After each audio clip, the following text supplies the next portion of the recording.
आज का वचन। पहला पाठ इब्रानियों के नाम संत पौलुस का पत्र, अध्याय 2 पद संख्या 5 से 12।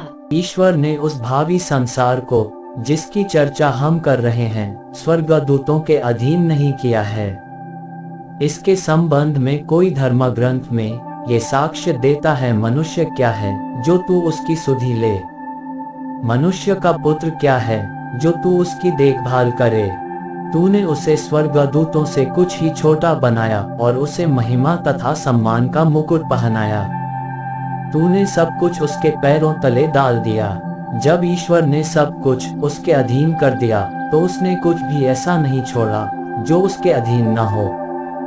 वास्तव में हम अब तक ये नहीं देखते कि सब कुछ उसके अधीन है, परंतु हम ये देखते हैं कि मृत्यु की यंत्रणा सहने के कारण ईसा को महिमा और सम्मान का मुकुट पहनाया गया है।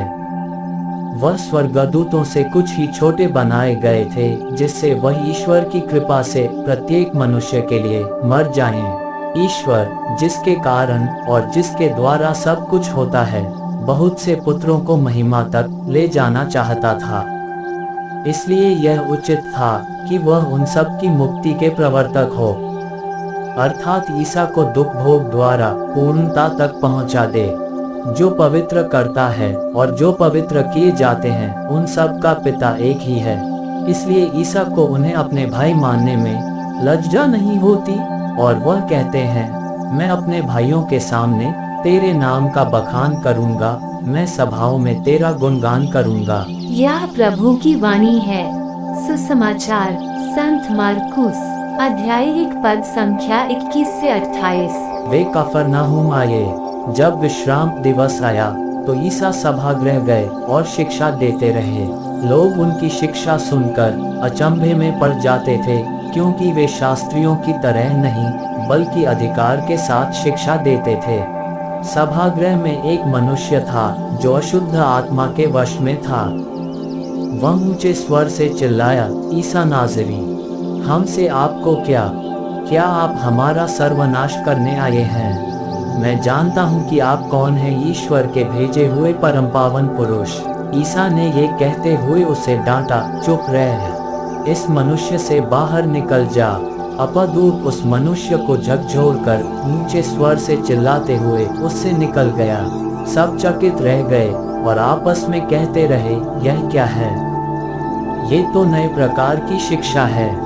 वे अशुद्ध आत्माओं को भी आदेश देते हैं और वे उनकी आज्ञा मानते हैं। ईसा की चर्चा शीघ्र ही गलीलिया प्रांत के कोने कोने में फैल गई। यह प्रभु का पवित्र सुसमाचार है। आमीन। आज का चिंतन। कलीसिया भी यह मानती है कि सबों का एक ही ईश्वर है, जिन्होंने सबों की सृष्टि की, और इसीलिए यीशु ख्रीस्त हम सबों को अपने भाई कहने में कोई लज्जा महसूस नहीं करते हैं, और यही उनके मिशन का केंद्र बिंदु है, जो हम सबों को एकत्रित करने के लिए हर तरह से प्रयासरत है। ये वही है जो हमारे और ईश्वर के बीच में पारिवारिक संबंधों को स्थापित करते हैं। इसलिए हमारी भी यह जिम्मेदारी बनती है कि हम भी उनके कार्यों में सहभागी हो। जीवन का यही सच हमें आमंत्रित करता है कि हम यथावत प्रार्थना में रूप से यीशु ख्रीस्त के राज्य का प्रचार करें। आमीन।